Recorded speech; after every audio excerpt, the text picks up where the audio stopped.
Hi guys, welcome back to my channel. Or if you're new here, hi, welcome. My name is Princess, and in today's vlog, guys, we're in Tokyo, Japan. So we just landed in Japan finally. I've been dreaming about this trip for so long. You have no idea. The plan for the first night was to keep it chill, just get some good food and then settle in. Guys, let me give you a life hack. So, if you want to know if a place is really good, especially in Japan, is if you look through the windows and you see a lot of locals, that is a clear sign that you have to try that food. Hurts me in Japan. I'm too tired. Look at my eyes. Trust me, I used this life hack and it worked so well for us in Japan. So that's what we did with this restaurant. We looked through the windows and we saw there were a lot of locals there and we tried the food. And when I tell you the food was hitting, it was super cheap and flavorful.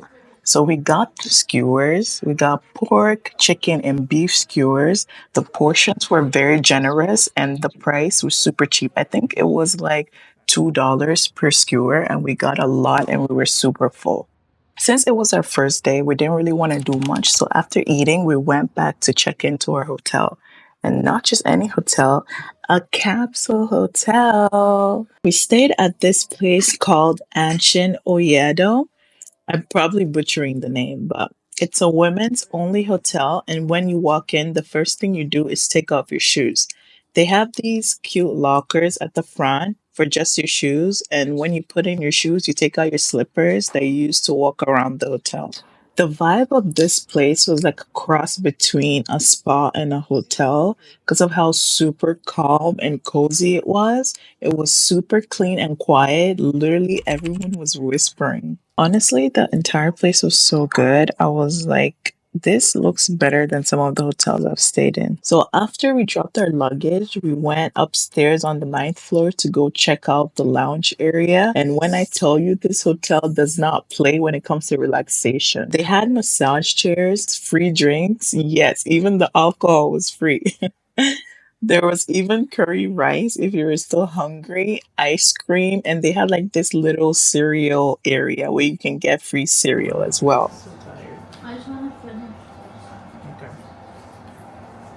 So when we finished our ice cream and it was then time to shower, honestly, I kind of forgot like this was an onsen situation.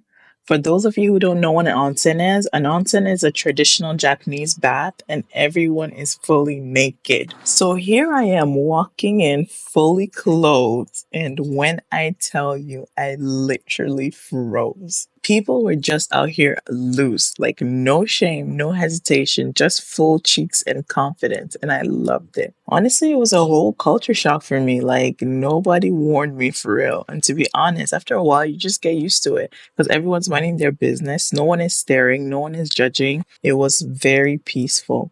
And it was a very body positive and very serene experience too. But let me tell you what took me out, guys. Okay, so when I went into the shower section, I looked at the side and lo and behold, guess what I saw? An African net sponge.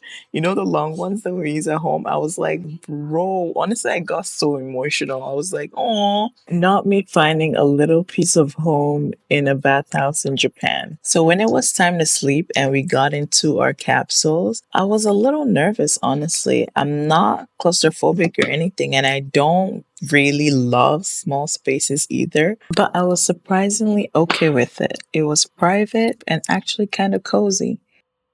You get your own TV, a control panel for the lights, fan, USB charger, mirror, all inside this little pod. For skincare, I only brought toner with me on this trip because I knew I was going to buy a lot of skincare anyways. So I left everything at home to save space in my luggage, less weight in my bag so I can try all these local brands while I'm here.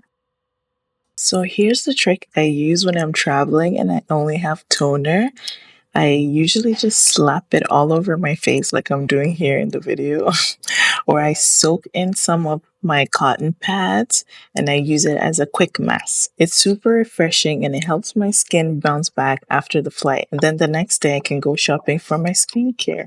This little DIY toner mask works for me every time. Minimal packing, maximum glow.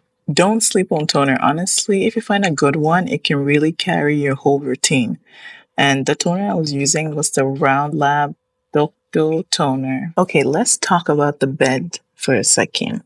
You guys, this was literally hands down the softest bed I slept on my entire Japan trip. I missed this bed immediately I checked out, but the hotels I went to next, I felt like their beds were literally made of rocks. Rocks. Me personally, I like soft beds and I want the feeling of being engulfed and swallowed into my bed. So, yeah. Well, the pillows here were really soft and comfortable, and everything smelled clean, fresh, no weird hotel smells. And after my long flight and all day walking around, I needed this sleep. Each pod comes with its own earplugs. So I popped in one of the earplugs, and when I tell you the second my head hit that pillow, I knocked out. I did not hear a single thing, not even the hallway noise. Yes, the hallway had a little bit of noise, not from the people though. The guests were great. I don't know if it's like the machines or the air conditioning, but here you could actually hear the noise here. But when I put them on, because I was so jet lagged and tired, I just slept. I don't know if it's going to be some issue for like other people, especially if you're a light sleeper. But for me, I was just too tired. I knocked out. The next morning, I woke up feeling well rested. If you're planning a solo trip to Japan or even for a girls' trip, I'm telling you, this spot is so worth it. From the free food, free drinks, and all the amenities, I 100% recommend. So if you like this type of content, because this is the first time I'm actually doing like a voiceover style video, let me know in the comments. If you made it this far, thank you so much for watching. More Tokyo adventures are coming, so make sure to like, comment, and subscribe, and turn on your notification bell. Trust me, this is just the beginning. See you in my next one. Bye! Yeah.